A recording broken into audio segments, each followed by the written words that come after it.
America इराणमध्ये सुरू असलेल्या युद्धाचा फटका भाजीपाला व्यवसायाला बसू लागला। युद्धामुळे गॅस मिळेनासा झाल्यानं नवी मुंबई पनवेलमध्ये सिलेंडरचा वापर करण्यात येणारी 800 ते 1000 हॉटेल्स पुढचे 2 ते 3 दिवसात बंद पडण्याची शक्यता आहे। गॅसअभावी स्वयंपाक कसा करायचा असा प्रश्न हॉटेल मालकांसमोर निर्माण झालाय। त्यामुळे हॉटेल मालकांनी भाजीपाला खरेदी कमी केली आणि यामुळे एपीएमसीत भाजीपाला पडून राहिलाय।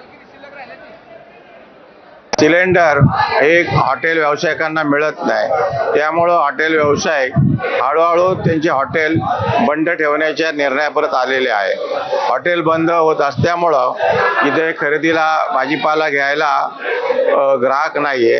ज्यावेळेला डिझेल पेट्रोलची अधिक टंचाई भासेल, ज्यावेळेला ट्रान्सपोर्ट जे आहेत भाजीपाला वाहतुकीचे त्यांना डिझेल पेट्रोल मिळणार नाही, तेव्हा भाजीपाला मुंबई शहरामध्ये येणं कमी होईल। त्यावेळेला साहजिकच भाजीपाल्याचे दर वाढलेले असतील।